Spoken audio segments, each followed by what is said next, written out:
Inmatricular es registrar por primera vez un bien inmueble en el registro de la propiedad. La anomalía histórica se produce cuando en 1946, en pleno franquismo por supuesto, se modifica la ley hipotecaria atribuyendo a la Iglesia Católica la característica de administración local, es decir, de administración pública. La inmatriculación la podrán hacer las administraciones y la Iglesia Católica. Esto se hace aún más complejo cuando en el reglamento del año siguiente, del 47, se argumenta que a efectos de las inmatriculaciones, la Iglesia, no teniendo justificación de dominio de ese bien, podrá valerse de la autocertificación, de la certificación que realice el propio obispo. Entonces, claro, nos encontramos primero con una atribución a la Iglesia Católica de un carácter que no le pertenece porque es una entidad privada, y segundo, que en su caso le valga la autocertificación, con lo cual, y ahí es como se materializan las inmatriculaciones, un obispo certifica que esta docena de bienes de este pueblo son suyos, va al registro de la propiedad y los inscribe. A esto hay que añadir que esto se hace con absoluta opacidad. De hecho, todo este fenómeno, que venía funcionando desde el 46, hasta el 2007 no se descubre. Yendo al registro de la propiedad y pidiendo una nota simple de ese bien. ¿El registro de la propiedad está obligado a dársela?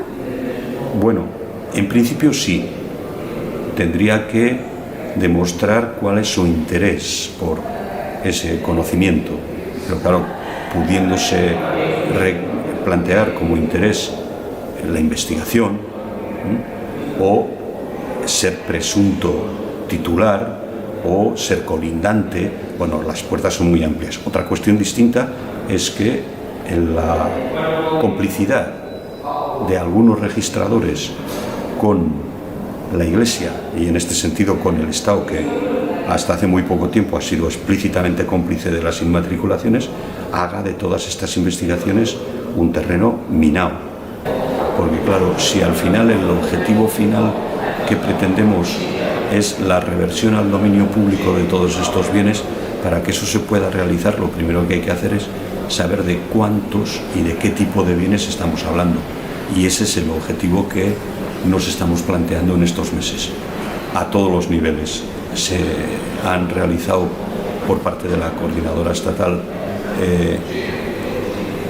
varias iniciativas en el Congreso que parece que puede dar su fruto parcial en fechas próximas. De hecho, ya hace más de un mes que se anunció por parte del Gobierno que iba a hacer públicas estas inmatriculaciones.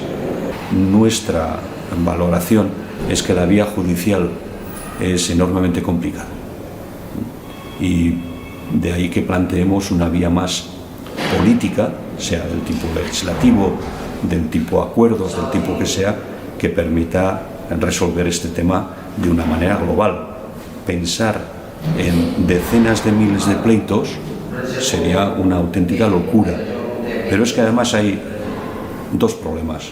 Uno objetivo, y es que en la medida que esa normativa franquista ha estado vigente hasta el 2015, hay una cobertura legal, lo cual hace que ante los tribunales sea muy difícil defender que eso es improcedente, porque está respaldado por una normativa. Otra cuestión bien distinta es que esa cobertura sea absolutamente ilegítima, como decía antes, sobre todo a partir de 1978. Pero es que además hay una segunda razón que hace que esta vía sea enormemente complicada, que es la complicidad de algunos jueces y de algunos registradores con la Iglesia Católica. Y hay que decirlo así de claro.